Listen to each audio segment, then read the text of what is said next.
Hi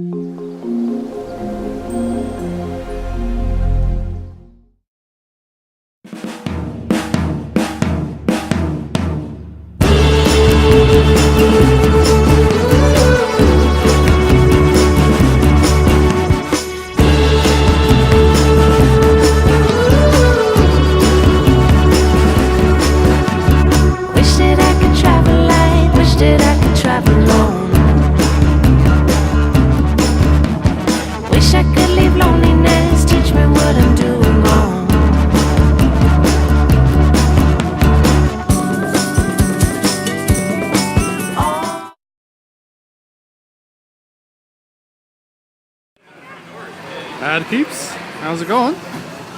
We are actually just heading over to the Vancouver Convention Center for Fan Expo, and with me today is Jeremy. Hi. He's back again, this time in Vancouver and not San Diego, thank goodness, for what is basically equivalent to a Comic-Con. But it's probably just not as big. Although, actually, now that we're looking at it right now, it looks very busy. Oh, God. I think we should probably head over very quickly right now and get our tickets. So we're just actually going to head over and get our tickets. Ah, well, there it is.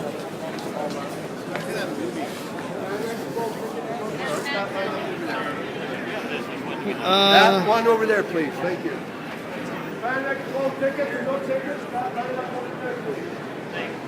So we're going to be in this line. Actually, I don't know. Lineup seems to be moving at a fairly quick pace anyways. That's good. I gotta catch up with Jeremy over here. Oh, you guys are supposed to go around that way. Yeah? What? We have to go around. Oh, do we? Yeah. Okay. Yeah, around the corner.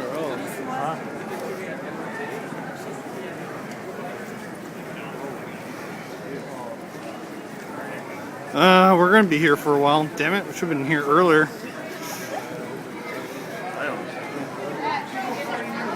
Probably gonna end up missing some stuff here. That's too bad. Master Chief. In fact, I'm gonna have to insist on getting a tea bag from him. Hit girl.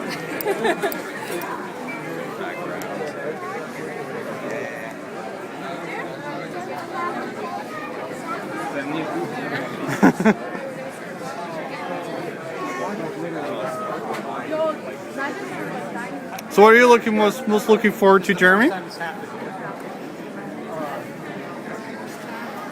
Adam West, I think. Adam West and what's the other guy's name? Burt Ward. Burt Ward.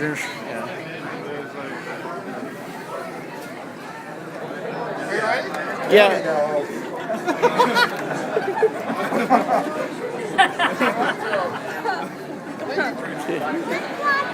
As tempting as it may be, I'm not really actually going to be buying anything here, unfortunately. I don't have any money. This is not nearly as big as the Comic-Con one was it? Although, actually, they did have the t-shirt, the same...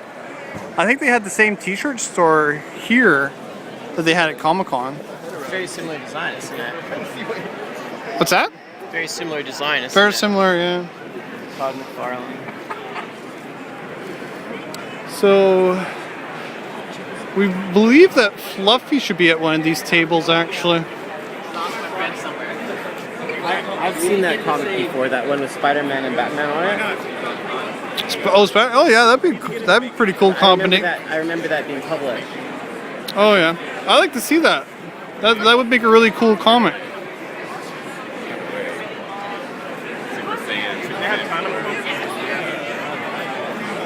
I think this is the female Deadpool we got going on over here.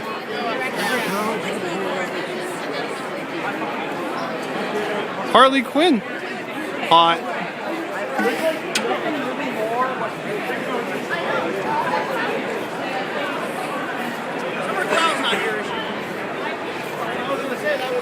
I actually have that issue of Mad Magazine. Yeah? Yeah. From 1993? And yeah, I've been collecting them for that long. Oh, okay. Well, here's one of the. Oh, this is the Anime Revolution. Oh, we'll be doing Anime Revolution later this year in August. Batman.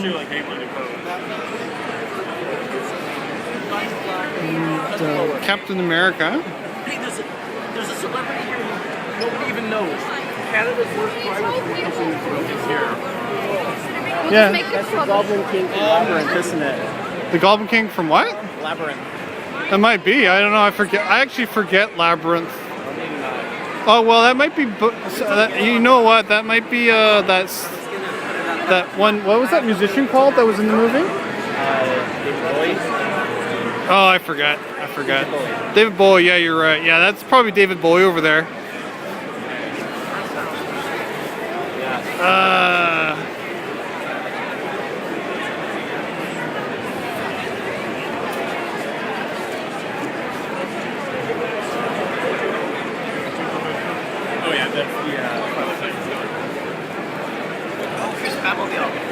Oh, there is the Batmobile.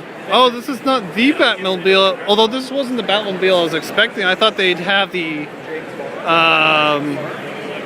movie one, but this is the old 60s one. That's cool.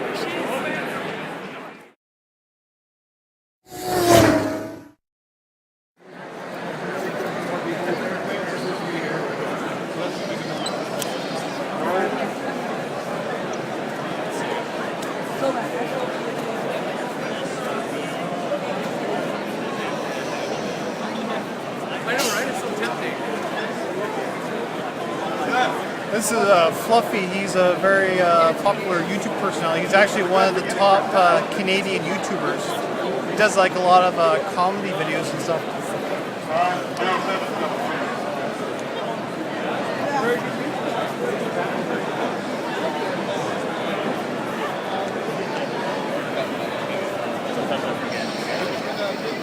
Watching you on my iPhone.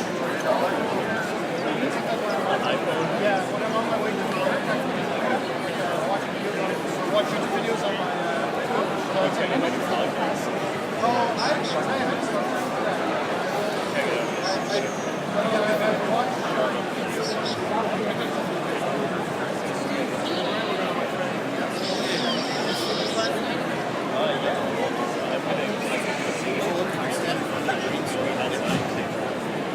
Oh, so you're on? I'll sign the hat if you want. So I got to sign. What would you sign? Would you sign the picture? Yeah, I'll sign it later. Oh, I mean, yeah, that's why I had you. Oh, let's go.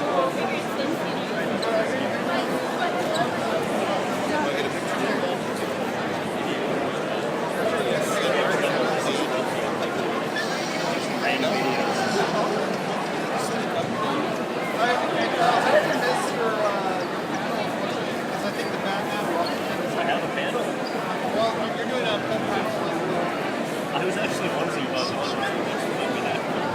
What's your name? Noel. Spell it.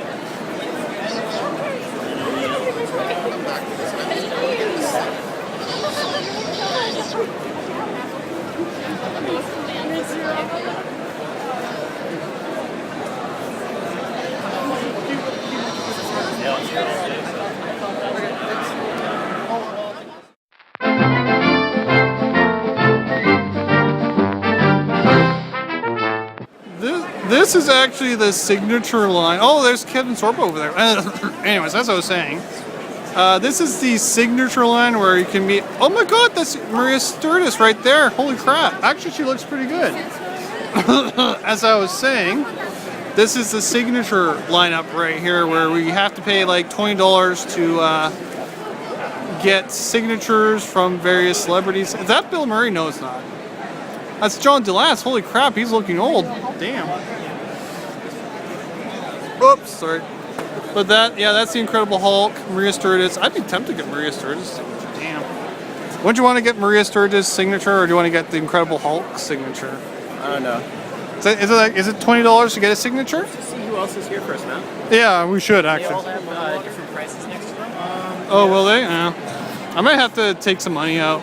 Damn it. That's actually Adam West and Burt Ward over there. Some of you might remember the two of them as Batman and Robin from the old 60s television series. They're looking kind of old, but you know, it's been quite a while. They're apparently about 70 years old now. We would take pictures with them, but it costs a lot of money. And we will be seeing a panel of them later. This is Nickolas Brendon, who's actually mainly just known for Buffy the Vampire Slayer. I don't know if he's done any other movies or not, but he is actually one of my favorite characters from Buffy the Vampire Slayer. Really, really cool guy.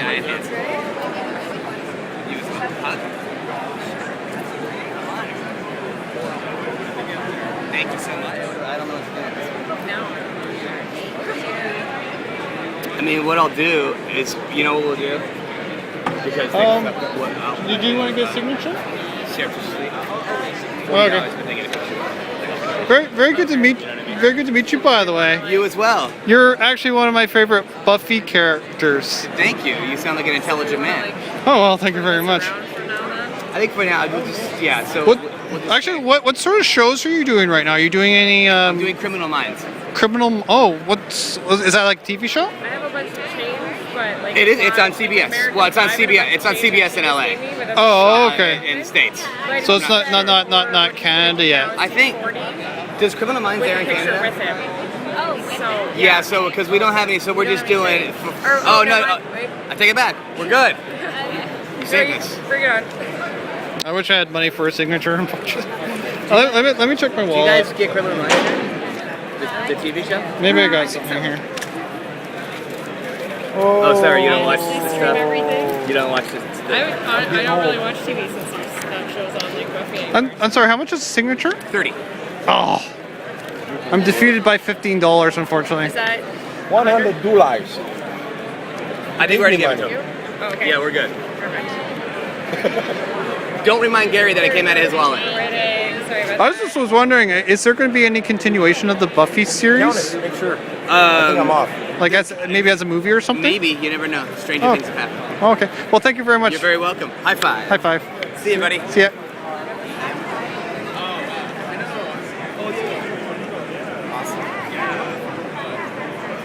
So Jeremy is actually going to get a signature. $30. There you go, fine sir. Nice to meet you. Take care. Are you satisfied? Yeah. I just wanted to say your character from Ferris Bueller regrettably reminds me a lot of myself when I was a little bit younger. Regrettably? Yeah. But you turned out okay. I turned out pretty good. Yeah. Good. Yeah. But so what other shows are you doing right now? I'm not really doing anything. My wife is really busy, so I'm just kind of at home with our baby girl. Oh, I see. Yeah. Well, you look really good. I feel good, thanks. Yeah. So thank you very much. Pleasure. Oh God, I'm so bad with celebrities. I never know what to say to them. I just want to see the audience, though. Can we, light them up more. There. We will be opening the floor to questions, so there are mics on either aisle, so if you would like to line up if you have a question for John, that would be most awesome. So how's the convention going so far, and why do you love to come to cons like this? Convention's going well. How many of you, this is your first convention? Oh, okay, great. Well, that's good, because that means I can answer questions that I have answered for 20 years and expect that there are new people out there.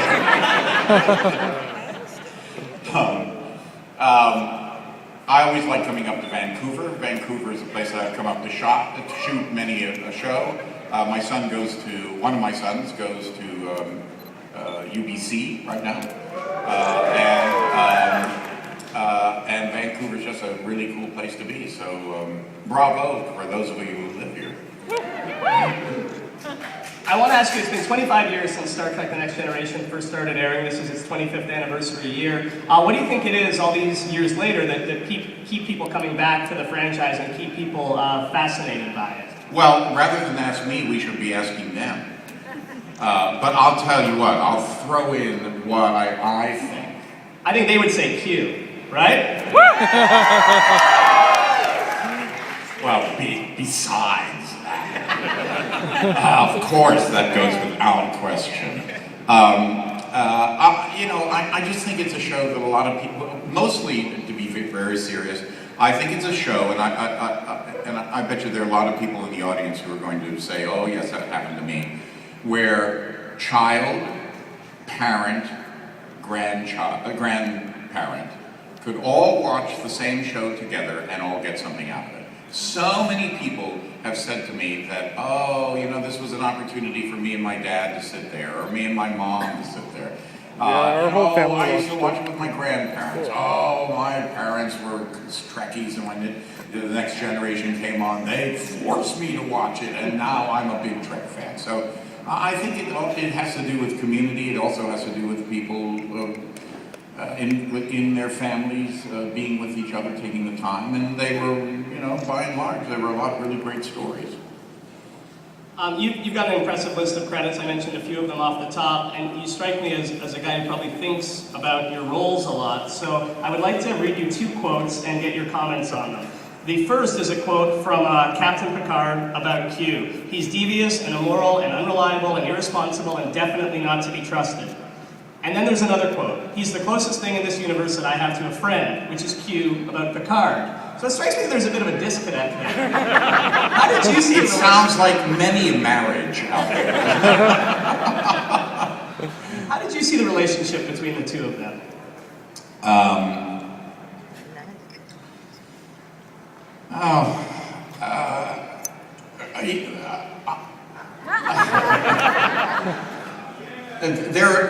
There are many ways of approaching it. I do not tend to. I sort of understand how the script, what is needed or wanted in the script, okay? But then when I arrive at the set and I begin to understand what the dynamics are and what have you, I then make a determination of what could be needed. The difference between what is wanted and what is needed. What was wanted was somebody who was very stern and, well, do you deserve to be out here and blah, blah, blah, and I'm very serious. But because Patrick is such a presence in himself and also took up sort of the role of I'm more serious than anybody, I decided, well, that part of the pie has been taken up, so I'm going to move more towards the person who undercuts. So those were technical reasons. Of course, what's written there is, he's being very serious, and of course, the best undercut of all that is, I love you. So you brought that humor to the role? Yes, I did. I have no idea where they're going to use it, when they're going to use it. It's clearly, to me, a phenomenon, because as I said in when I was at a Doctor Who convention, and the first question, we're all up there, or not Doctor Who, but Torchwood, and we're all, and Doctor Who, and we're all up there, and the first question is My Little Pony. Well, today it's the second question. So it's strange to me that doing the voice on one episode or 2 episodes, whatever it was, on a cartoon could garner so much interest. So that said, I did a rather big storyline part a couple of months ago, I think. I have no idea what their lag time is between that and you seeing it, but there's more to come. Thanks. You're welcome.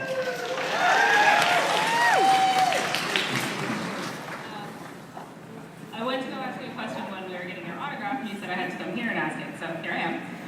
Wanted to know what drove you to be an actor, what really inspired you to take this on as your career?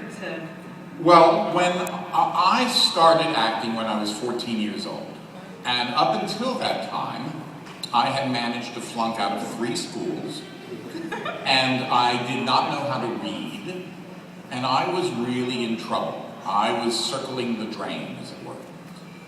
I went to a school, a wonderful school, wonderful little private school, my largest, I think there were 19 or 20 in my graduating class. But it was sort of a school for, you know, wayward kids. I mean, I don't think any of us had stellar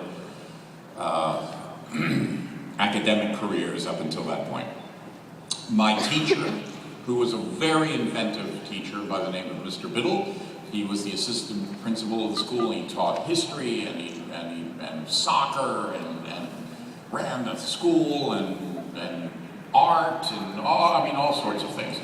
And he used to come in and he would say things like, "We're going to do Handel's Messiah." We were like, "What?" We're going to do all of it. So we would learn how to do it. And then, you know, the Marriage of Figaro, and you know, and so, and you're going to sing this, and you're going to play that, and what have you. And he came in 2 months before the end of this particular school year. I guess I was in 7th grade, 8th grade, or something like that. And he said, "We are going to do Henry V, and Delance, you're going to play Hal," which was the lead. I could barely read it, but I learned it, and I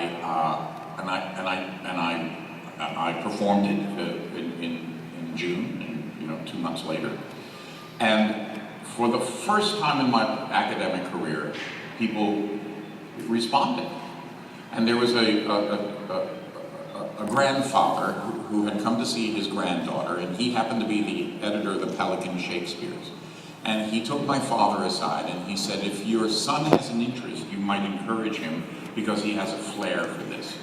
So my father, figuring any port in a storm, suggested that I be an actor.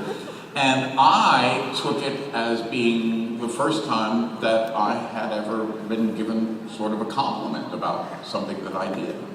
And so I really glommed onto that. And I was very fortunate because every year...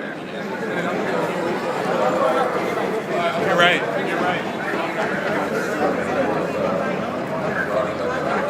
Just do a photograph then. Yeah.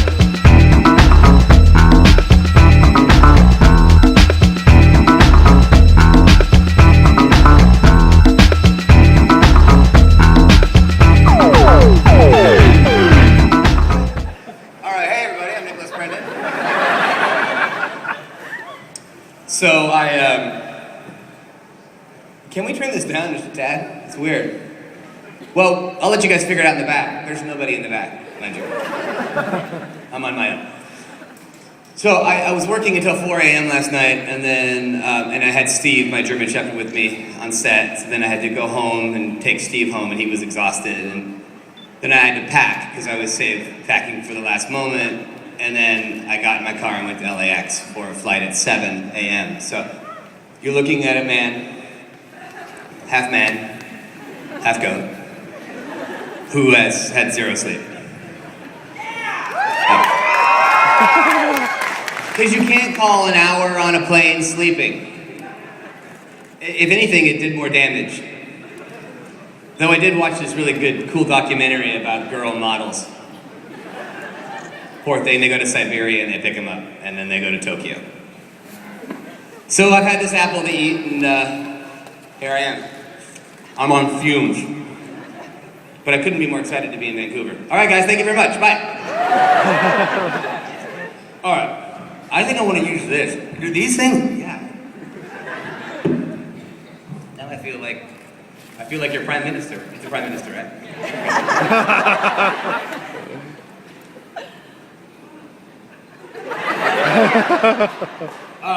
So I guess we'll do a Q&A of some sort and fashion. So I could talk for 40 minutes, but some weird shit would come out. I'm feeling pretty psychedelic right now. I'm not gonna lie. Like you're all like the whole crowd's breathing. You know what I mean? And there's a giant lizard over here. So I'm gonna let you guys participate and partake in the wine of Nickolas Brendon. So, who wants to open up these, this is really kind of cool, actually. The festivities of the Q and the A in the front row. What was my favorite Xander moment working on Buffy? Probably I think my first slow motion scene. I think in the pack. Because I've always wanted to shoot a scene in slow motion, you know what I mean? As an actor, you're like, oh shit, I'm gonna be really cool. By the way, if there are kids here, I work blue. So if you're 12 or under, go fuck yourself.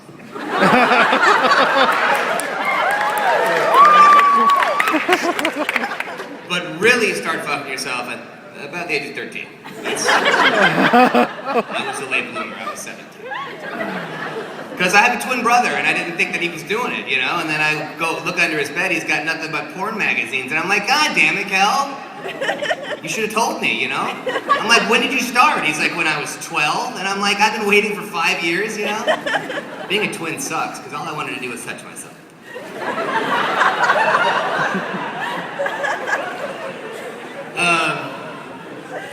So yeah, anyway, it's just back to you. And I can't believe you asked about masturbating. So that's great.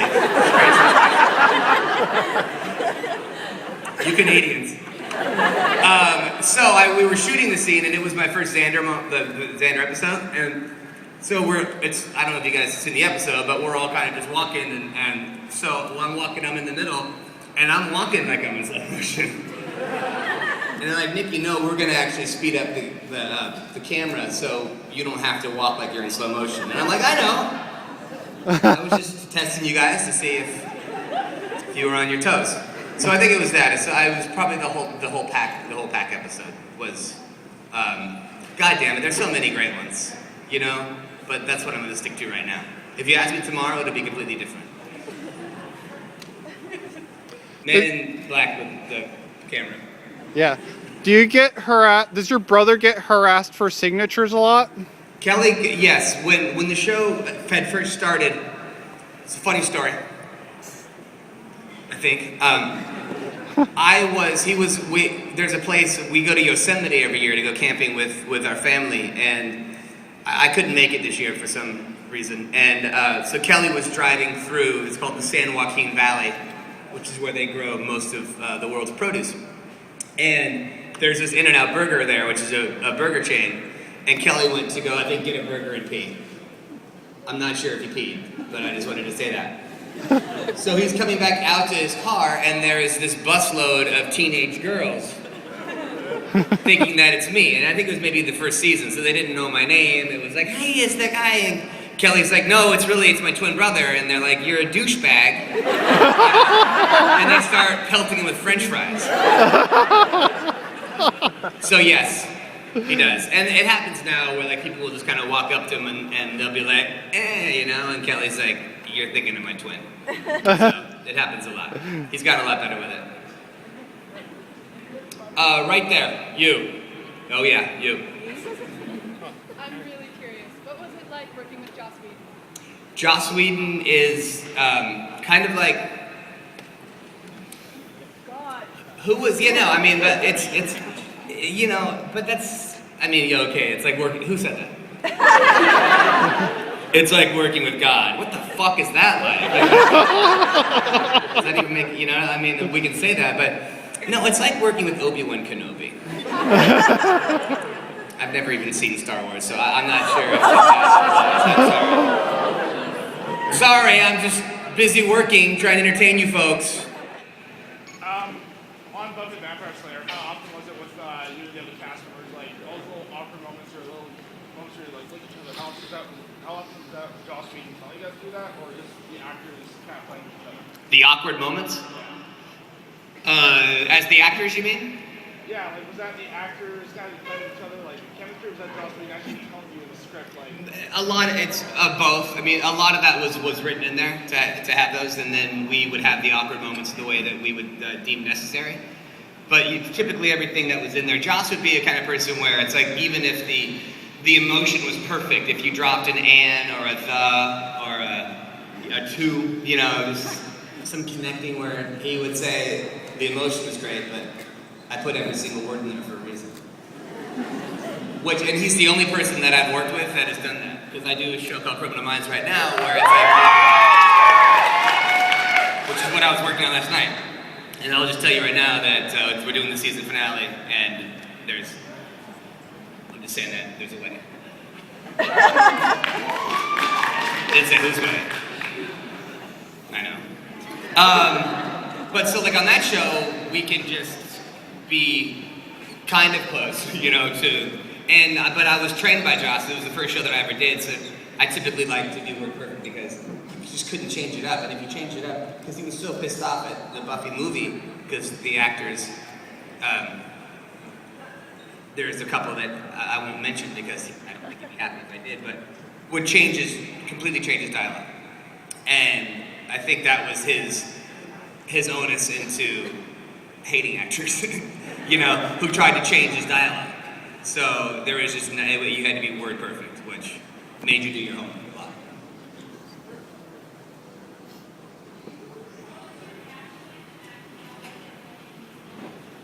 My reaction was lovely.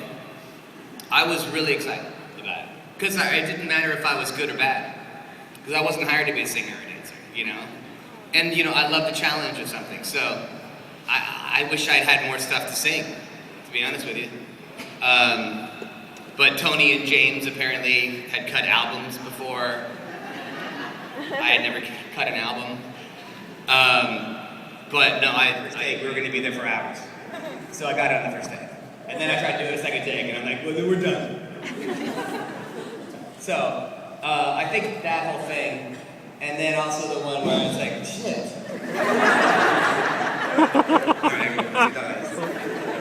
Also, the one where, with the fire, like, let it burn, you know, let it burn, and we're walking, and the fire engine's like, you know, zooming by. I think the whole thing could be why, and then my dancing number, and then I would cry, like when we were doing it, I would choke up while we're singing it, you know, and it was just, the whole thing was just magical. That's why when people ask me what my favorite episode was, I'm like, we have to put that episode aside, because that's an episode, you know, that's that, and then we have the other 141 episodes.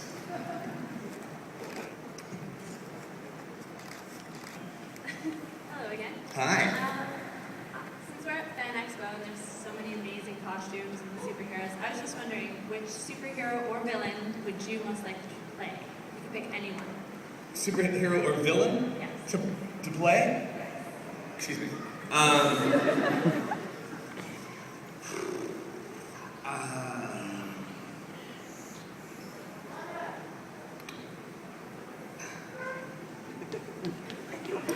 You know, No. I think there was a thing from Austin Powers. Summers and Rangoon, winters remain meatheads. I think Dr. Evil, to be quite honest with you, because that's just because again, I played a lot of sports as a kid, so I met, when I was a kid, Superman was out with Christopher Reeve, and I was telling somebody the story at my table before. But I was 8 or 9, and I think the first one had come out, and my dad was a pilot, you know, a small little plane pilot, and Christopher Reeve, he was a pilot too, and there was this party. And so we went, and there was Christopher Reeve, and I'm 8 or 9 years old, and I'm like, holy shit, Superman's here, you know? So that was pretty awesome for me, because I didn't know that there wasn't a Superman. So think, you're really meeting Superman. That's kind of cool. I shot him. Not that he was faster than speed. Things are low. I host a sing-along to Once More With Feeling every year, and you should come. And this last year we had a contest where we had everyone do a Snoopy dance. Could we see the originator? I always end the show with a Snoopy dance so that people who want to take pictures of the Snoopy dance can get ready. It's a crowd pleaser. So I will do it at the end, absolutely. Thank you, sir. Thank you for asking. Just wondering wondering if you actually read the Buffy comic books, and if so, do you are agreeing with what they're doing with your character in it? I know what's going on with the Buffy comic books because of the wonderful fans. Again, I don't read comics. It's something I started. I read one comic as a child. It was before I met Superman, probably 7 or 8, and it was Archie. And I read like 2 pages. I remember I was camping, and I was camping up in the hills of Los Angeles, and it was snowing outside, and we were in a cabin, and it was Thanksgiving, and everything was going for it in terms of comfort level, you know? I was upstairs in my bedroom, there was a nice warm light on, snowing outside, which is when you should love reading. And I'm like, and I'm on page 2, I'm like, what the fuck is this? So I then equated all comics to Archie. I'm like, these people are idiots, you know what I mean? So I started again playing baseball.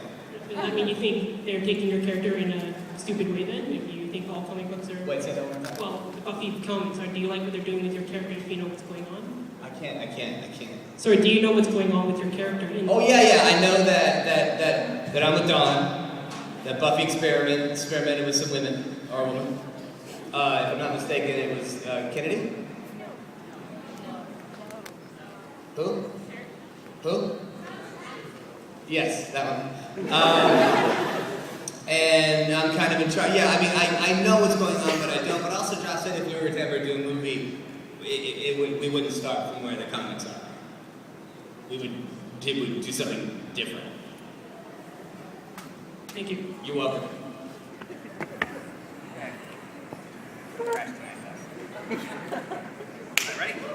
Ready?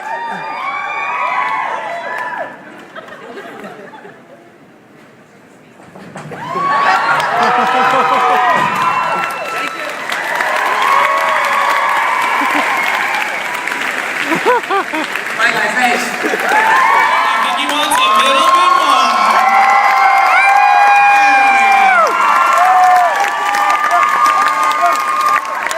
Oh my god. Wow.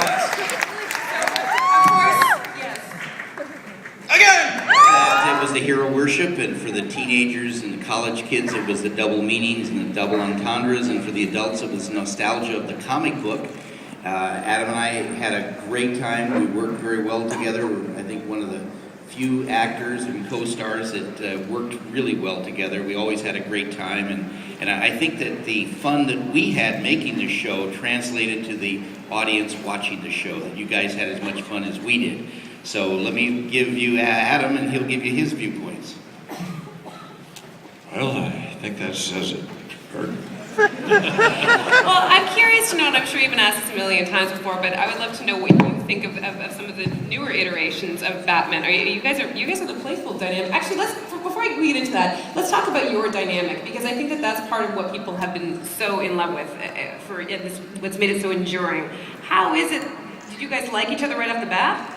You know, when a series starts to fade, as ours did in the 3rd season, because the studio wanted to, recoup the money, and we were the most expensive series ever shot at that point in time. When a series starts to go a little bit downhill, and we started at the very top, the characters must remain irrepressible. Because if they don't, you folks ain't going to be interested. So Burt and I worked very hard to keep all of this fresh, and every day the comedy on the set, the stage, that people would have the right kind of mood and take on what we were doing. Because Batman was really social satire, if you will. And we worked very hard with all of those great guest stars. My God, we had some wonderful people to make it, a success. Like Burt said, the kids loved it, and as you got older, you grew into adulthood, you began to get the jokes, which is great. And now, Family Guy.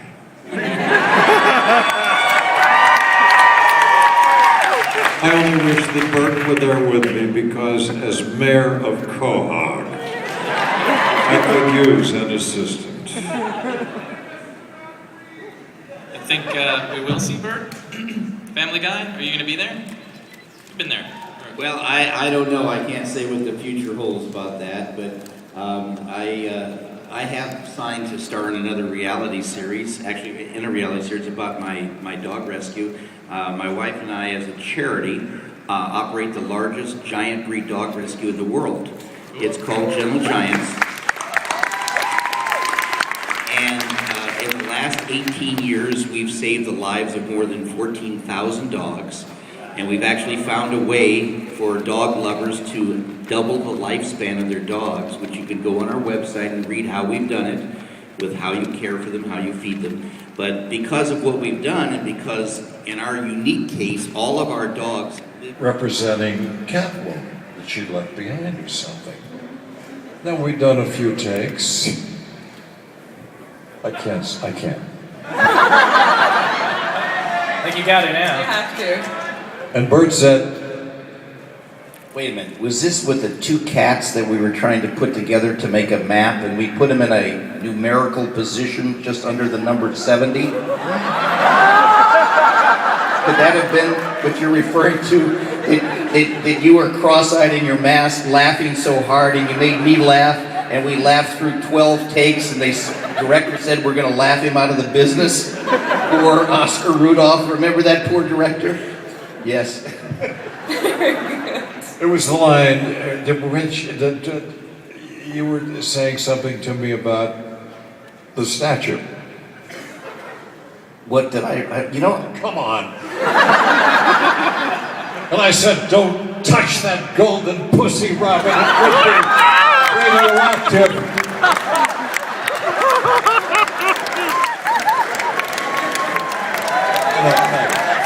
From Matt Gas to Golden Pussies.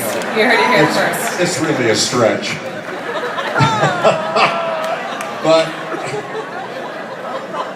there's some little kids up here who you're are a just... great audience, and you're nice to put up with us. You know, if you don't keep comedy fresh, you know, it's very difficult to make it work. Next from the floor. Yes, I have two questions. First, what was the most obscure thing that both of you have done? And second, aside from your notable roles like Mayor West, Batman, and Robin, what are your next favorite roles that you've done? So I guess he's asking a two-part question. The most obscure...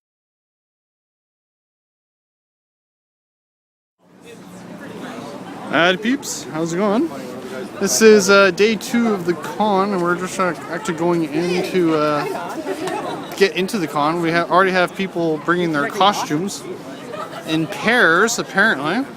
And this is the umpteenth Robin that we've witnessed in the past 2 days. Actually, we just saw a female Robin not too long ago riding the SkyTrain. She was going the wrong way up the hill, but we'll assume she'll be back. And unfortunately, I have to go in and get another ticket again, since I didn't actually get the 2-day pass. So hopefully it'll last soon. It seems somebody's getting all prepped up for her panel, or for her table, anyways. Can't quite see her face right now. Maybe we can turn around here. Oh, no, okay. Well, you can see her face a little bit. I'm trying to make her as pale as possible. Alright. In case you missed it, the back end of the Batmobile. I jumped in there, in the front, and jumped right in. Yes.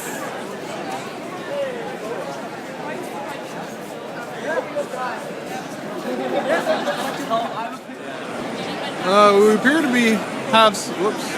appear to have some rather wacky 3D Left 4 Dead. Really hard to tell what's going on, considering that it's... Well, actually, I think it might be split screen too. But yeah, 2 people playing on one screen at the same time. It's pretty cool.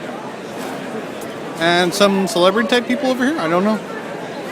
This is for a video game show. It's not really a show that I watch though. I don't really watch video game shows apart from my own, of course. Excuse me.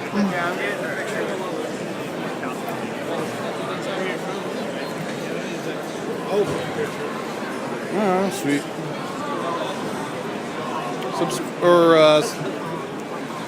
Signatured pictures. Of course, it's not really as much fun to have a signature picture without the celebrity to sign it.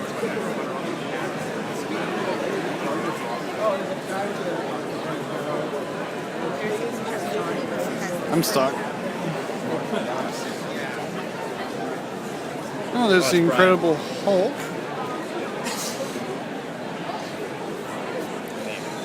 I don't have any money left. I actually spent about $20 on posters from a certain friend of mine who's a professional artist on DeviantArt. Who's Mech Angel. If you look her up on DeviantArt, you'll find her. Oh my goodness, there's someone I have to take a picture of over there. Harley Quinn, again. Yeah, cool.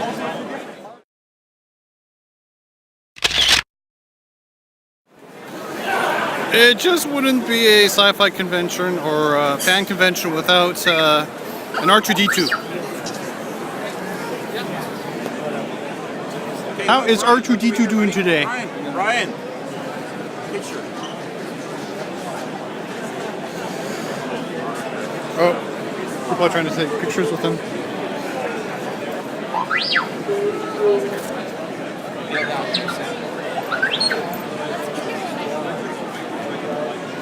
In fact, I think I'll probably get a picture with him too.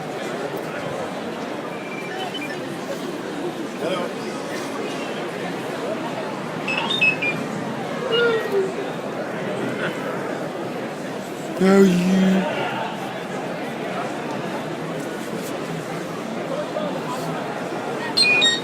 Cool. That's pretty cool.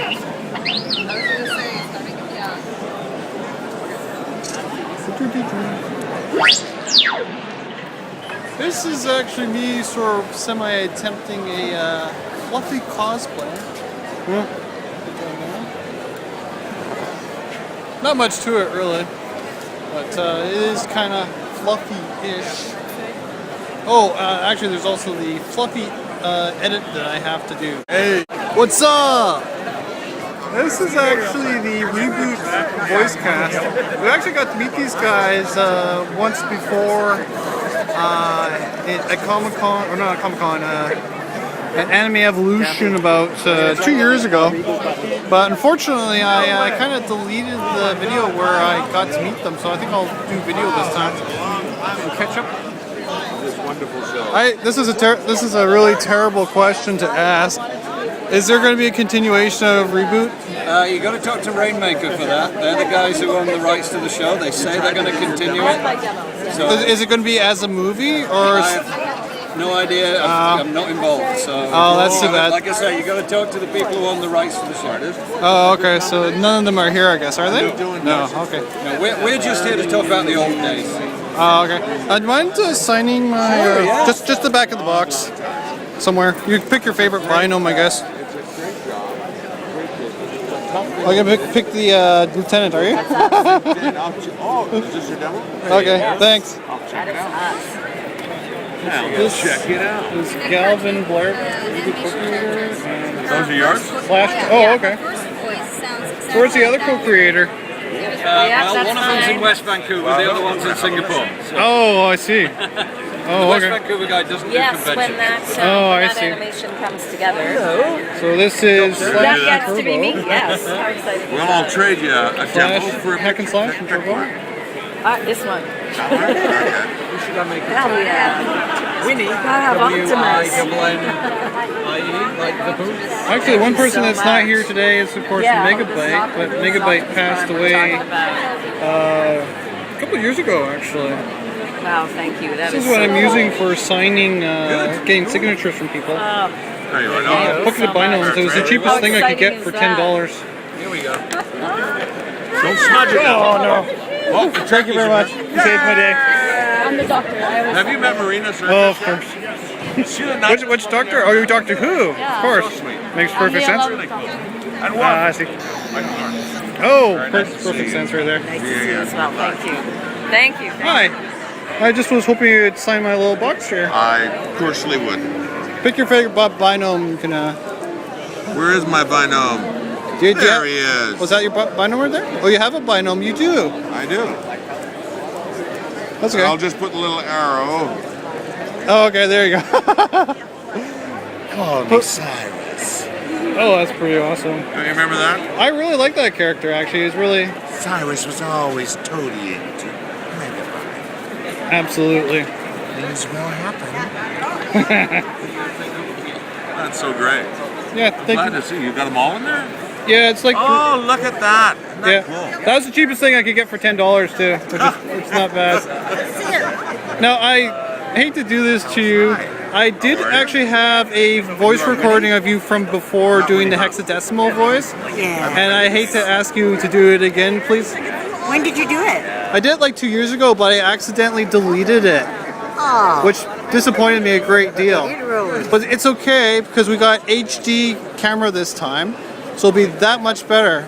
So would you humbly please do the hexadecimal voice, please? Of course. Thank you.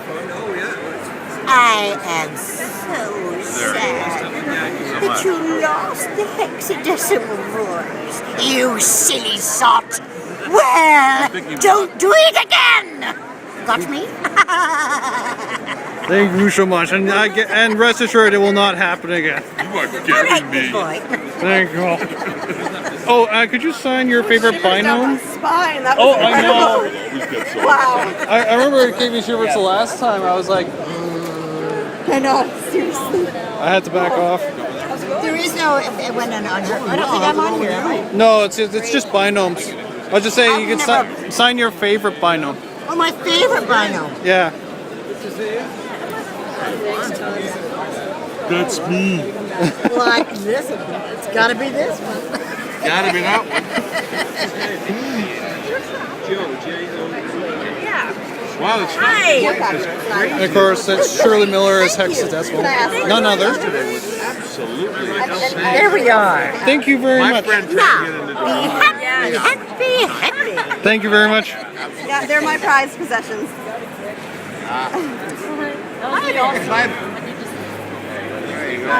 This is oh, what's going on? I'm sorry. Okay. This is Sharon Alexander as Andrea, You don't mind. who's actually one among my favorite characters on the show. This is her. Whatever you want to put, it totally doesn't matter. Or this is actually the adult Andrea, not the And kid then wherever you Andrea. want to put it, I don't. But of course, everyone prefers the adult Andrea, anyways. Well, that's not Megabyte. That's from Transformers. Oh, okay. I'm sorry, I'm hitting your. Oh, don't even worry about it. It's kind of a bulky costume in some sense. Oh, I guess you're anime, are you? Yeah, Sailor Cosmos from Sailor Moon. Oh, wow. I haven't gotten that far into it then. Oh, it's the manga. Oh, thank you so much. Oh, I see. I know I like that. Manga exclusive cosplay. Yep, totally. Oh my gosh. So much. Seriously, it's been such a huge part of my world when I was growing up. I would make little buttons where I had, little Reboot buttons, and I would I would draw myself what it would look like if I was a sprite, and write down all the times of all the channels. This person's very shy. He hides behind staffs. Or he hides behind the sailor staff. And so it still means to be part of it is like. And it's part of so many people's lives, and it's gonna stay part of so many people's Well, lives. It filled in the gap for Star Trek: The Next Generation. Speaking, Andrea. I need a microphone, but the mic picks up certain things. I don't yeah, actually, for sure. And I didn't, this was my first voice gig. My first big gig. You were here yesterday. Yes, I was, and I also have my hexadecimal figure. Oh my god! I didn't bring all the other faces, but please initial in the back if you want. If you would. And I don't know if it's space, but I'll try. Thank you. It would mean a lot. Hex or S or S? I actually got this book last time, or in 2010. I have a new book over there, but unfortunately I can't afford it. So I got this instead. I was thinking about that yesterday. I was like, well, we'll figure something out. Hey, she's right. This is a real autograph book. Nice to meet you, by the way. Nice to meet you. Sorry, it really got me. I feel like my husband. I'm like, this is so cool. Oh, really? Texting the husband. Actually, you're among my favorite characters on the show. Oh, nice. Yeah. Nice. She's one of my favorites. She's one of my favorites. Yeah. The hexadecimal is my absolute favorite. Hexadecimal is actually. Actually, we're trying to figure out who is the religious cultist lady who came like right at the end. What was her character's name? The crazy one. Like crazy on the show? Yeah, she was like a religious cult, like the. When the British. What was her name? When in China, when Nashville reflected international criticized another guitar player. He is the greatest guitar player. I can't remember. Can't remember either. Very cool. All right, guys, I'm going to sign. Do you know her? Has she done cons before? I don't know. I can't remember. I think if it's who I think it is, I don't know her name and I don't know her really well. Oh, But I okay. can picture her, but I'm not sure if I'm confusing her with someone else. Let me check her again. And I'm just kind of doing it. Okay. I just want to check with my... Oh, it's okay. I'll go over and ask him myself. Because now I'm curious. Yeah. Who is like the cult lady? Huh? Who is You're made for this. Yeah, fun, Who's eh? the cult? Do we have to go to like the cult? Hey, Don. Damon. Damon, of course. What's that? You're going to come to the panel? What time does it start? It starts in about half an hour. Yeah. Just over I here. was just wondering. Has she done cons before? Sorry? Has she done cons before? Where's the panel? I have no idea. Oh, really? I know her from doing that voice. Be one, yeah, be one. Damon. Yeah, sorry. Oh, yeah, no problem. Well, thank you very much. It's very good to meet you. Nice to meet you. Yeah. Have a good day. Yeah, I will. Thank you. Hello, Vancouver!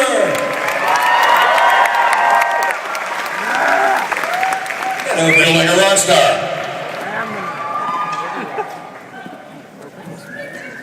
Hello, everybody. Sorry we're a bit late. We've been interviewed.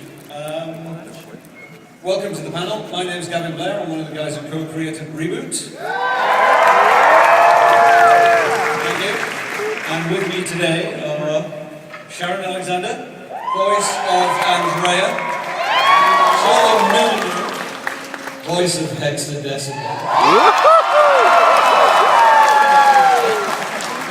and Gary Chalk, voice of them all. Thank you, a polite rounding of cheers. Thank you so much. Now, typically I didn't plan anything for this panel, and we're in a barn full of people. Oh my God. I was just going to do the regular Q&A thing, so if you can just shout up, unless anybody has anything to say, anybody want to say hello? Well, I think first of all, before we do anything, we're rocking. We got another Andre over there. Where's Bob? We've got a Bob over there. I see a hexadecimal hiding somewhere at the back. There she is. We got a hex living up there. How often do you see a hexadecimal costume in one of these things? Not very often. But I just want to add another Bob over there too. Yeah. That's Enzo, Gary. Oh, so is that Enzo? Well, you look a little old for an Enzo, but hey, the Enzo is very cool, man. That's very cool. Yeah, look at Mike. Mike's going to be doing all the announcing for us today because he is the voice of the show.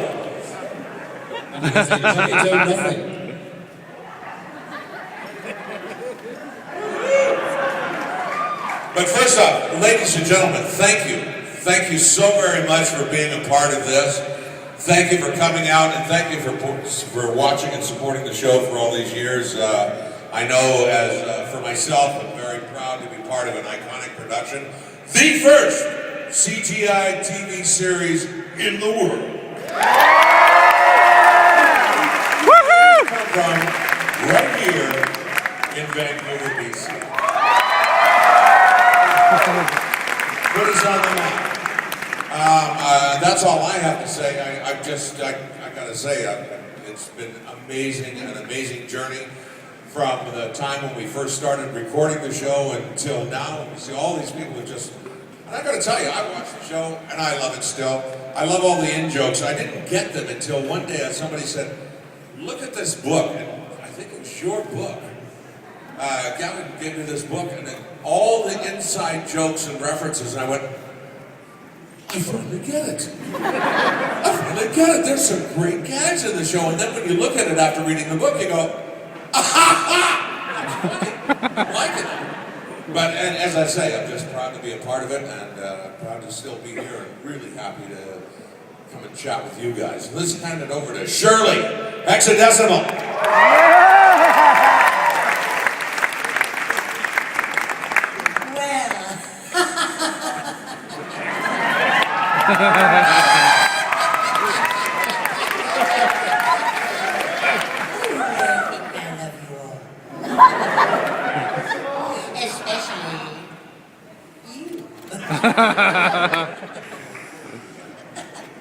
Anyway, I would like to say I'm sorry to all the parents and the little ones that I apparently gave nightmares to.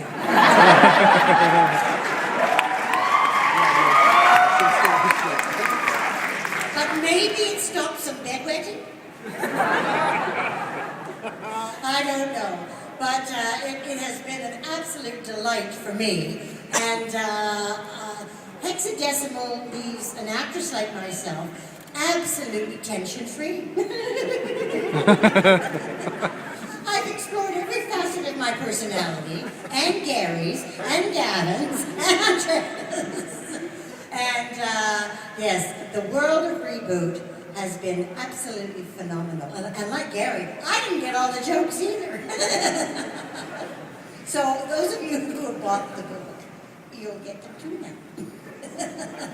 Anyway, I don't have much more to say except I love you. Aww.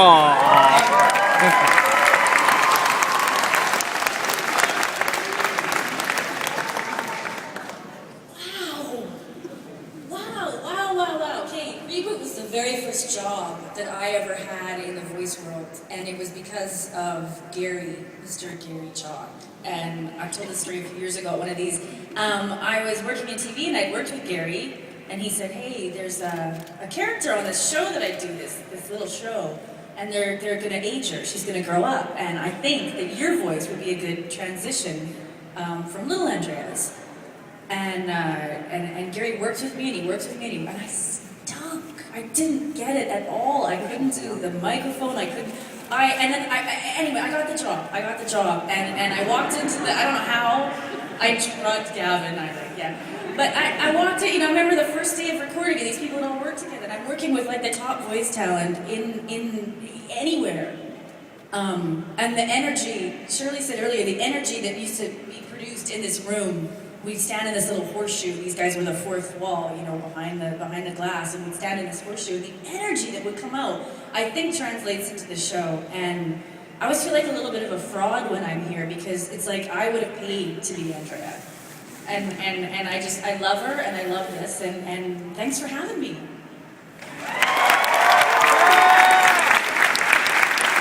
Yeah, I'll never forget those, wow.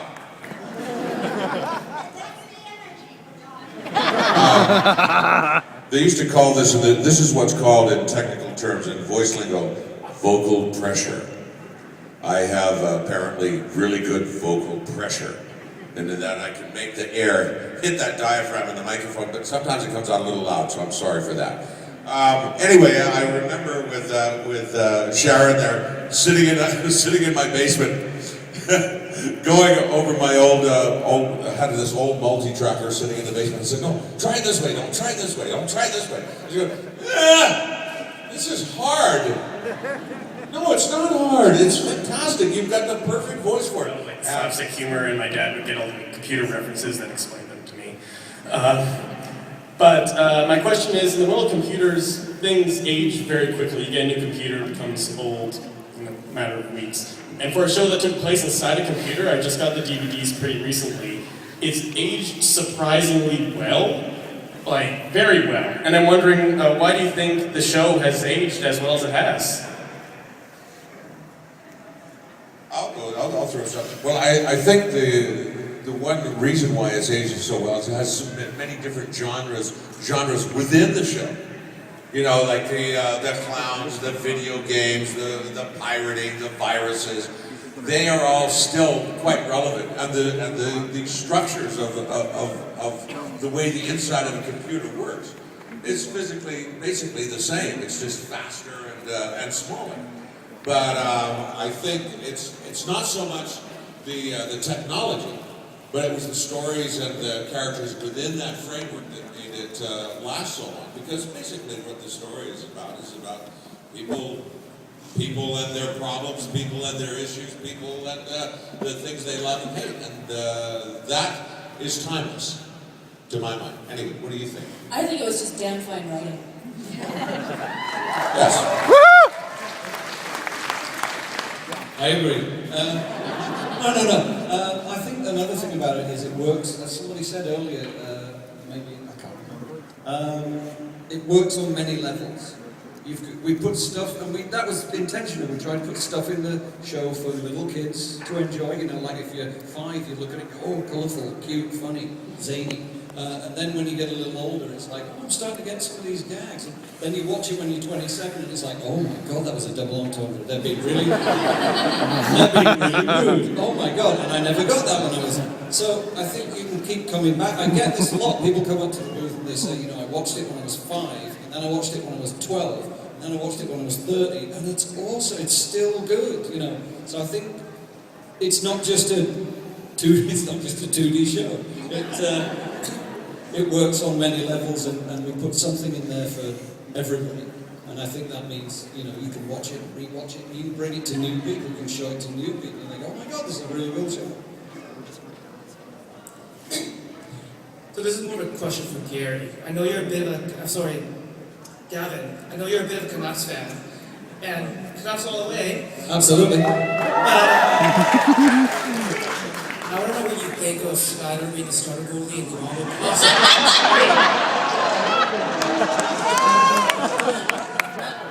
Careful, Gavin. I feel really bad for Luongo because I love the guy, and I think he's an awesome goaltender.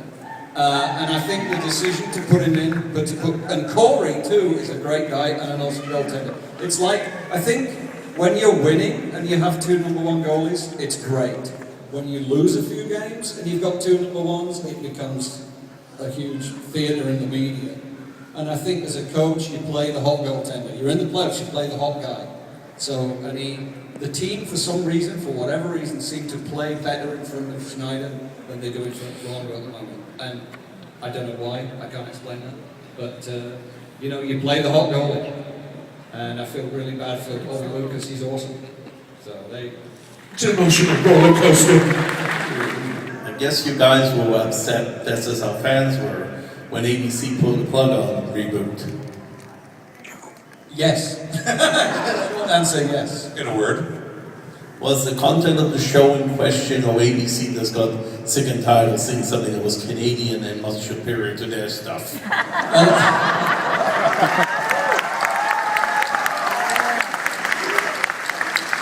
A little from column B, definitely. I mean, I'm not representing anybody up here, so I can say anything I like, and if I get assassinated, you'll know who did it. The reason we were dropped from ABC was bought by Disney. Bought by Disney. Oh yeah, Disney. Yes, you know Disney. You better watch, you're a working actor, so you've got to watch what you say. What? You're a working actor, so you have to be careful what you say.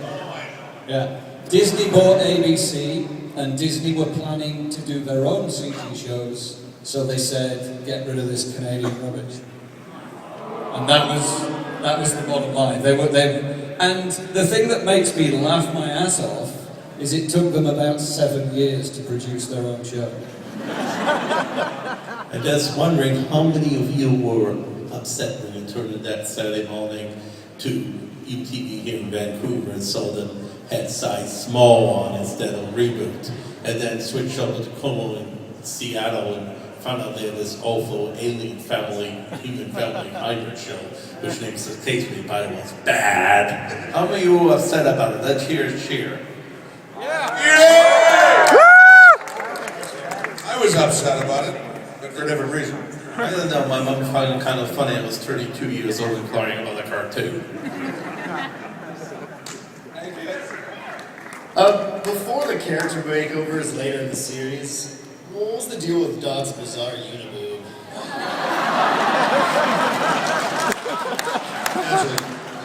The uniboob? Well, that big bosom right across, well, it was an art thing. No, I gotta tell you, I actually went on a tour of the backstage through the computers and watching them generate the characters. And I gotta tell you, the guy who designed Dot, who put Dot together, I walked into his booth, was a cell, right? And his cell was plastered floor to ceiling with bosoms and women's bodies. And I'm going, well, that's a pretty good one. Nah. Well, how about that one? That's kind of nice. Nah. Yeah, I know. We have certain standards we have to adhere to. But I said, yeah, but look at all these bodies, man. Surely you're going to come up with... But they did come up with a pretty good body for Dot. You know, I think the uniboob was you know, it saved time. It's a lot more rendering, you know, they've got a lot more action with the jiggly. The uniboob, they don't have to do anything. They just draw it straight across, save a lot of money. It's a cost-cutting thing. You don't have to make the show work. I mean... It also became a very pointed issue to all the rest of us. Have you seen some of the dots wandering around here? No, not yet. Oh my goodness. Well, there was one, I remember one gal who got, in cosplay was Dot, who was here a year before last somewhere. But my, oh my, she was the absolute perfect Dot. There she is. And now she's the Mass Effect. Ladies and gentlemen, it's Micheal Haley!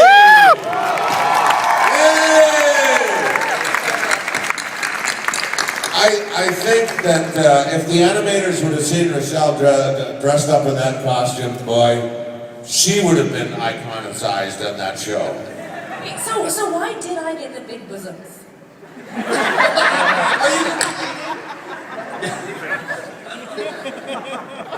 Well, you came along, to be fair, you came along later. The restrictions in season 1, it was like, oh, it's a children's show and children don't know what bosoms are. Exactly. So many of the notes we used to get back from ABC and later people like YTV and stuff were like, really? Children don't know what breasts are? But I'd also like to say, Andrea, as the show grew, so did we all.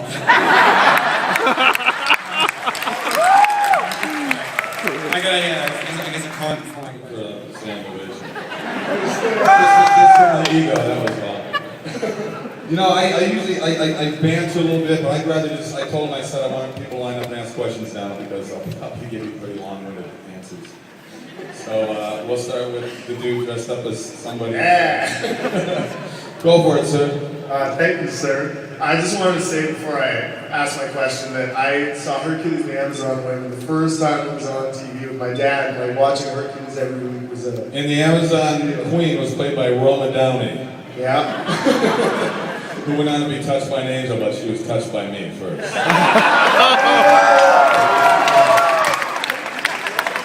I always said I was half God from the waist down. I just wanted to know, because you're obviously like such an imposing dude. You've got like, you know, you got the long hair and everything. Like, did you just kind of make a conscious decision to be be like a huge jack guy with long hair, gopher sort of thing? Well, I didn't have the Hercules hair when I got the series. No? No. I mean, I played sports, played football and basketball and stuff through college, and I was always the guy that worked out all the time. But when I moved to Hollywood, it wasn't like going, I hope I get Hercules. When I got out there, it was like, I hope I get freaking anything. You know? I'm a 13-year-old overnight success. It's easy. You know? So, but when I got the part, the first year, my hair was probably about as long as it is now. They put extensions in for the first year, which I hated. I don't think women do that. I hated it. And but I beefed up. I had a couple months, so I beefed up to like 235 pounds. I got the heavy lifting again, but it was obviously my big break. I mean, the show was a blast. I was down in New Zealand 7 years filming that. For those who don't know, my entire crew when I worked on Lord of the Rings, they all won Academy Awards, and all the creatures by the Weta Group that did, all that. I just talked to Richard Taylor actually last weekend about The Hobbit and see how that's going, so I got inside information. But I can't tell any of you. But I know, it's all about connections. And did you have any kind of fantasy influence going into like the Hercules role, or did it just kind of fit nicely with your? No, it was Sam Raimi. I know, with The Evil Dead, Bruce Campbell became a very good buddy. I mean, I knew what to expect with the show. I mean, I knew that we had to bring a good humor element to it because people would laugh at us instead of with us. So we had to make the show. It was a good family show. There was a lot of moral messages, and they had a lot of great humor. The fight scenes were awesome. I mean, our stunt guys were incredible. Ben Cook, one of the guys I beat up every episode for 7 seasons, went on and I was the body double for Daniel Craig. And he's won a couple of awards for doing all the stunts on all the James Bond movies. So he started off as a 19-year-old pretty badass guy, and then they flip these guys. I do a backhand and they just flip over 3 times. During the hiatus and Stargate came in a guest star on Andromeda in season 1 or 2. I can't remember now. I think it was season 1 they ended it. And I knew something was going on between him and Lexa. And I remember saying it to Lisa Ryder at Rebecca Valentine. She goes, no way, there's anything going on. Lexa loves Peter, who's her boyfriend in Toronto. I said, you don't love Peter anymore. Of course, I was right. They got married and they got 2 kids. I think 2 kids right now. I ran the Lexa yesterday, but did you have a question? Did I answer? Did I just go on a tangent? Well, yeah, so were you ever approached by the Stargate? No, they never did. That's surprising. Well, it's weird. You think they would have worked out something with that, because it kind of makes sense to sort of do that with the sci-fi crowd. I mean, why not? But they never did. And it could have been like we had on Andromeda. I mean, Andromeda was created by Gene Roddenberry. It was the first show he wrote in 1969 after Star Trek finished. And they did a pilot in 1970. A lot of people don't know it. The pilot never got picked up because at the time, the networks believed that Star Trek was a failure because they had canceled Star Trek after just 3 seasons. And, so once again, it's showing that networks and studios really don't know anything. It just comes down, they don't. It's just they throw spaghetti up against the wall and bed sticks, they give it a try. But that's what happened, and that's when they came to me 30 years later when I was wrapping up on Hercules to do it. And I was a big Star Trek fan, so for me it was kind of cool to be part of it. So yeah, I love the original series. And since then I've become good friends with William Shatner, and Leonard Nimoy was my neighbor for 4 years, which is kind of cool. So I'd see him walking down the street and spot. It's kind of cool. All right, thanks a lot. Thank you. Hey Kevin, how you going, mate? You got your Canuck shirt on, mate. I did. Where are you from? Australia. That's Australia. See, it's dry, get out when we talk Australia. It's, I lived in Sydney for 8 months. Yeah, that's part of my question. How did you enjoy when you were filming Hercules, having to live with the Kiwis? Well, I know you guys have a thing against each other. It's like San Francisco and LA and stuff like that. You know what? It's I actually, when I first moved to LA, I booked a commercial that shot in Sydney. And I got down there, and as a kid, I remember I wrote a book report on, because you got like every most dangerous everything in Australia, from spiders to freaking 30-foot crocodile. And so I said, how long is my ticket good for? And the client said, it's good for a year. And I said, okay. Called my agent, and I said, I'm not coming back. And I took and the reason, the kicker, the one that made me want to stay, I apologize to women ahead of time, was Bondi Beach. I walked on Bondi Beach and I'm going, the women are topless. Pretty good. So we're in my 20s. What are you gonna do? So no, I stayed and I did a play down there and I shot like 6 commercials while I was down there. And I traveled quite a bit with the commercials. I got over to Fremantle, over by Perth, and up to Lizard Island, Lord Hamilton Island, Lord Howe Island, which is just amazing. I mean, I was very fortunate to see some of these things I saw, but I had a good time. But then I did shoot a commercial years later in New Zealand. I was in Auckland and going, this is a really cool little city. I like this city. It's really nice. I should spend some more time here. And a year and a half later, I ended up living there for 7 years with Hercules. So be careful what you ask for. But no, Auckland is beautiful. Marina Sirtis.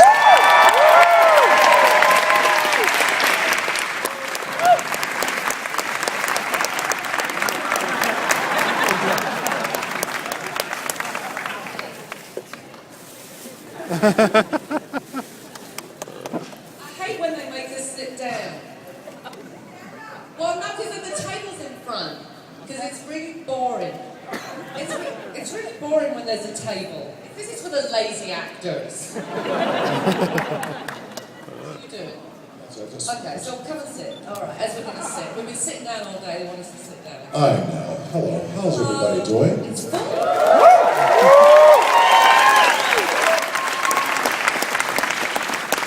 There's obviously nothing else to do in Vancouver on a Sunday afternoon. Come and drink old actors, talk about the past. 2 old farts up your head. Talking about the past. Yeah, when I did Star Trek, I had a full set of teeth. Actually, he does have a full set of teeth. He doesn't have a filling in his mouth. Not a filling, nothing. How's everybody doing today? I do ask you, you floss though, don't you? Oh, I floss. I'm getting, I'm like aching for a floss right now. Yeah, me too. Here, let me floss for you. We're so close. Thanks for coming out. I've always, we haven't been here in a long time. No. Since, I guess 92, 93, 94, something like that, so I'm good to He be has back. no clue, he's making up numbers. I totally do, because I know I was here, but also I shot a couple of TV shows and a movie here, so it's been fun. I mean, I like think I've Vancouver a been lot. up here since I did Stargate. Really? That was, yeah. When was that? So you don't even know. I don't. I know it was the 4th season of Stargate that I was in, so whenever that was. It was a blur for me because we always, after work, went over to Delilah's, the little martini bar. Who did? Me. I don't remember who else went. It was, Where's Delilah's? Here, in Vancouver. Is it gone? When, well, as soon as he left town, they went out of business. When I left town, they couldn't sell enough vodka. So thanks for coming. Really appreciate it. If you guys have any questions for us, or if you want to, but first, while you're there, no, dude, get up. No, I'm sorry, no, sit down. Sit down. Now, just to let you know, people have been asking what are we doing and all that type of stuff. And one of the things that's going to be happening is I wrote a romantic comedy a few years ago, starring myself, Marina Sirtis, and as my best friend, and Anne-Marie Johnson, and it's going to be starring Nana Visitor and Armin Shimmerman, and also another Star Trek little thing is Bob Pine, who I work with on Chips. His son is Chris Pine, and he's going to be in it too. Chris Pine. No, Bob Pine. Bob Pine's going to be in it. Oh, I got all excited. And you know what? You know what? He's hot, man. Let me tell you something. Chris might do it. I know Chris. Oh, well, if I was 20 years younger. You'd still be too old for it.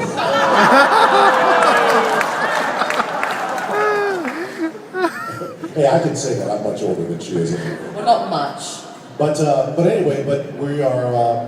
I've been trying to get it produced, and I've got my little Twitter account that I've got set up, and we're just going to appeal to the Star Trek fans to show the studios and show the producers that you guys will support, your favorite actors and everything. So that's what we're going to do. And the name of the movie is going to be called Through the Fire. And the theme of it is, even old black people need love. And we make love. No. Anyway, so anyway, but I just want to throw that out there because it's very funny. Marina is going to be brilliant in it. We did a little video before, and she was very funny. I played the real me, the real Cockney me. Yeah. I But played in this one, Right. you're going to be more like yourself, and not that kind of flamboyant. I'm not going to be that flamboyant? No, I like this one better anyway. Okay. Anyway. But I'm still going to be Cockney. Still going to be fun. Yeah. Hello. Hello. Yes. Hi. Hi. How's Alexander? He's in a lot of trouble. Alexander's in a lot of trouble. Well, no, the new Alexander is fine. Which new Alexander? There was a new Alexander on Deep Space. There was? Well, Yes. the original Alexander went off the rails a bit. You don't really want to know. Yeah. But he's doing okay. The new Alexander is doing fine. Thanks. You're welcome. Yes. So, Michael, you spent a lot of time on 2 different Star Trek shows. Was it the same sort of environment between the 2 shows because of a Star Trek, or was it just completely different because Ira Steven Burr is a dick? Which what? I heard that Ira Steven Burr is kind of a dick. Ira. Ira? No, it wasn't. Not at all. The problem on DS9 wasn't Ira, trust me. All right. No, it was a different world over there. Someone died on that set. That's what it was like. It was, you come from our set, which is between takes. There's like, it's like Laughter. A lot of laughter, laughter. like herding cats, as Yeah, Jonathan like said. herding cats, yeah. And when I went over to Deep Space, I get over there like, hey guys, how you doing? Hello, Michael. How are you? I'm like, I'm doing great. What's going on? Nothing. I always say it's like in Monty Python. Like you get over there from our set, it's like, yeah, no, how you doing? We go over there. Yes, They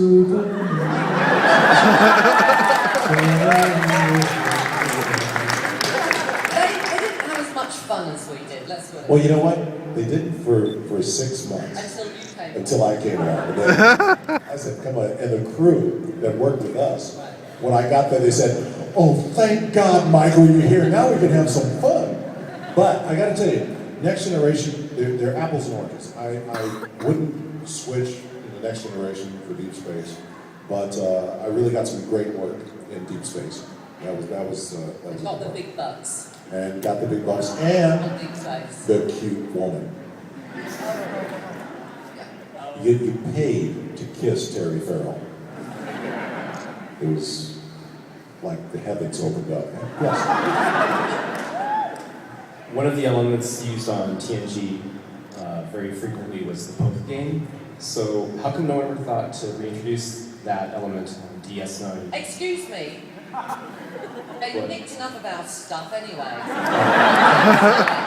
Because in the last season, they got all the good scripts. Anyone who wrote a good script, the names would for TNG, they would change the names and give it to DS9.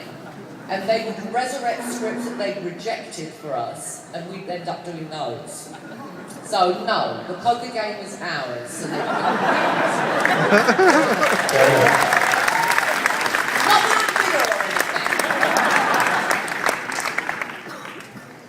I discovered a new title for Marina. She gets pre-angry. I get angry in advance. In advance, way in advance. Yes. Okay, I've pretty much been awake for over a day now, so you can blame the sleep deprivation on this. I had this idea about 3 o'clock in the morning of Mr. Worf trying to beat Mr. T. If you want to just throw a couple of Mr. T one-liners of Worf. Yeah, I know. You're assuming we know any Mr. T one-liners. Not being fan, I mean, I love Dwight and all, but I wasn't a big fan of the A-Team. Were you a fan of the A-Team? Usually I pity the fool is the most common one. The what? I pity the fool. Never heard of it. When I was a kid, my dad would watch me with the A-Team and Mom had, You need to go to bed. I need to and Mom had me watching Star Trek, and this idea popped in my head, and Mr. Worf trying to be Mr. T. I think the other way around would be better. Yeah, wake up, Johnny, wake up. Yeah. Go get some sleep, sweetheart. Okay. Thank you very much. You know. There were two episodes. The first one was the first year Code of Honor. Code of Honor. Oh my! Shame. That was great. But the second one was I think the last season that Brent was sitting up there and he had on a mask. Oh, masks! That was one of the episodes I think they resurrected when DS9 was getting all the good scripts. I read that and I went, I have no idea what it was about. And what I this was is in about. that. I was in that one a lot. A lot. Me and Patrick and Brent were like the main characters in that script, and we were peeing ourselves laughing. Because we didn't know what the hell was going on. There was a scene where I come in and I go, oh, I see. So-and-so going around the stars with the thing, and I go, oh, they said, cut, I went to Marina. What did I just say? It breaks into there, he goes, well, hello, how's it works? Sometimes, but like Marina said, there are some times where you kind of go, wow, and we as a group, we'd say, you know what, the director would say, okay guys, and we said, hey, just roll the cameras and watch. We're gonna make this happen. So. They were lucky to have us, really. They really were. Some of the crews that came after us, no names, would not have pulled it off. No names. Did I mention a name? I didn't mention a name. I'm surprised. I didn't mention a name.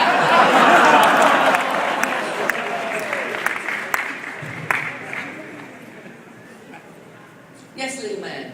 Hi. Hi. Do you still remain friends with all of your co-stars?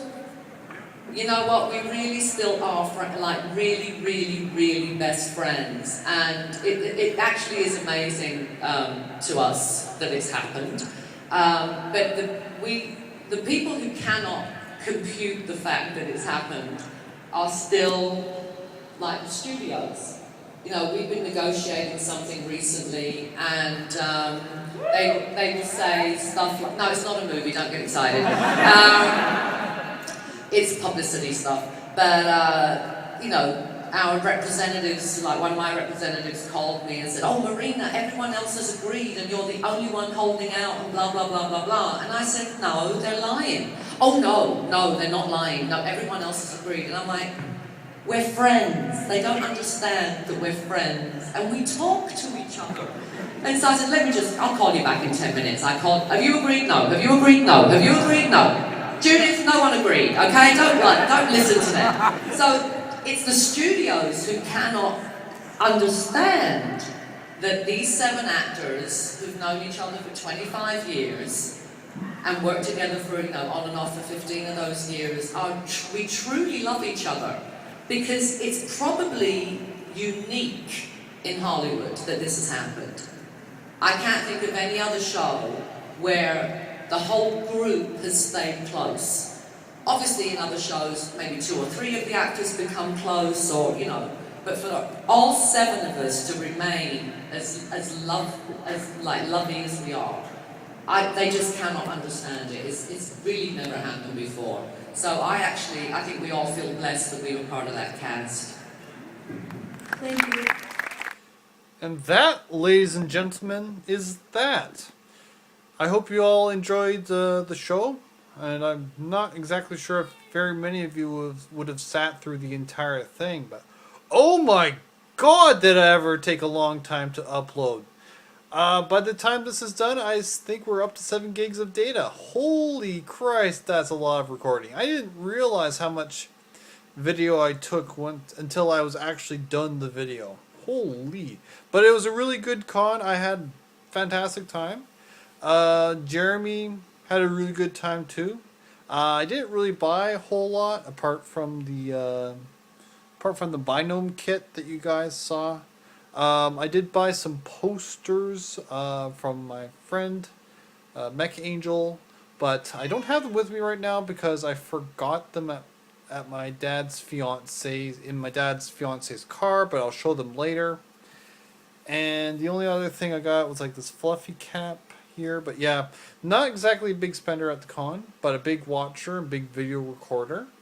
And I'll definitely be doing this con again next year. And yeah, that's about it for right now.